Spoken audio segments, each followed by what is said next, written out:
is not as stable as generally perceived. Speaking to South Africa's heads of mission in Pretoria on Tuesday, Pandor pointed to a proliferation on the continent of rebel and extremist groups, bolder linkages between transnational organized crime and violent extremism in Africa and the Middle East. Let's have a listen. Attacks by militants affiliated with Islamic State and Daesh in the northern Mozambique province of Cabo Delgado have raised concerns about an Islamic State presence in new territories where we see some allegiance with local militant groups. We should be worried then, given the attacks in Mozambique, which indicate a presence of IS in the SADC region. And while we've always viewed SADC as a stable, calm region, this suggests we should not rest on our laurels. Well, we're now joined on the line by Dewa Mavhinga. He's Human Rights Watch Southern Africa's director. Good afternoon, Dewa, and thank you for your time on the SABC News Desk. You just heard the clip by International Relations Minister Naledi Pandor. What do you make of her remarks at this juncture? Good afternoon, and I agree with Minister Pandor that indeed the issue of the Islamic State in northern Mozambique, in Cabo Delgado province, is not only the most serious threat for Mozambique, but for the entire Southern Africa region. And the Southern African Development Community, SADC, needs not only to be worried, but it needs to take immediate steps to step in and support the Mozambican authority to contain the situation and remove the threats and the root causes for this instability in northern Mozambique. Dewa, it becomes hugely disappointing that our constitutions across the region enshrine human rights, but in practice, people are not having their lives improved and still subject to such brazen attacks. Why do you think this continues to happen in the region? Is it because there's simply not enough checks and balances in place at this point, Dewa? Well, you are quite right that there are many promises and commitments for human rights, but nothing much happening in practice for the enjoyment of these rights. And one of the reasons, yes, is that there are not enough checks and balances, and we have weak institutions that are supposed to protect and promote human rights.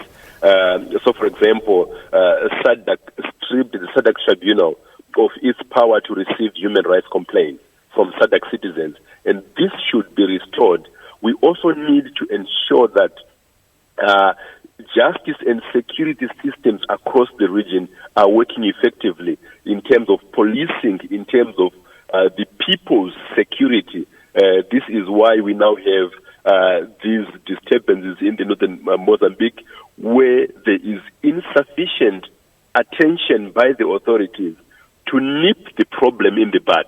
I think there is a tendency by our leaders to want to wait for a problem to become a crisis of catastrophic proportions for them to act. That is not right. There is need to act before things get out of hand. Dewa, South Africa takes over the helm of the African Union. What would you like to see from South Africa? Because they will be in a strong position to lead and help, of course, build a more robust human rights culture. Well, South Africa has a huge responsibility, and in terms of its leadership on the continent, it only needs to step back and reach out to Nelson Mandela's legacy and make human rights the light that guides its foreign policy agenda.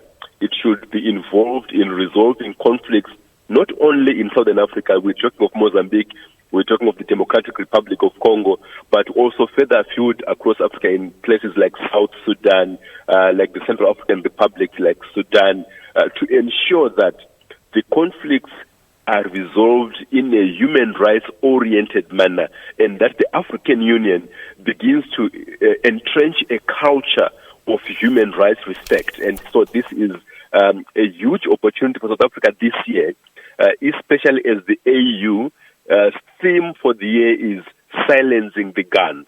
We need to ensure that the silencing of the guns in Mozambique, in the DRC, happens from the context of human rights respect. Dewa, before I let you go, I just want to ask you this. We saw such strong, vibrant European solidarity in the aftermath of, example, the Paris terror attack keeps reverberating in my mind. Millions on the march in Europe. But in Africa, we have hundreds killed, kidnapped, raped, abducted every day in acts of terror. Why is there such a glaring absence or lack of global and regional solidarity when it comes to protecting human rights of our own in Africa? I think we are not looking inward enough, and also the challenge has been that African states have wrongly thought that they should not say anything or they should not interfere in the affairs of neighbors when there are problems, and therefore the first responders should be the neighbors.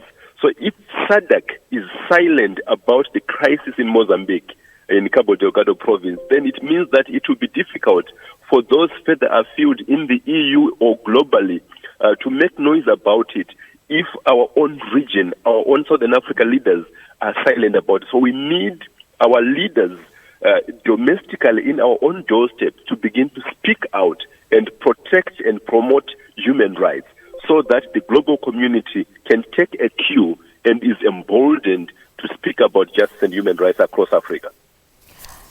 Dewa Mavhinga from Human Rights Watch Southern Africa Director joining us on the line there. Thank you for your time on the SABC News Desk.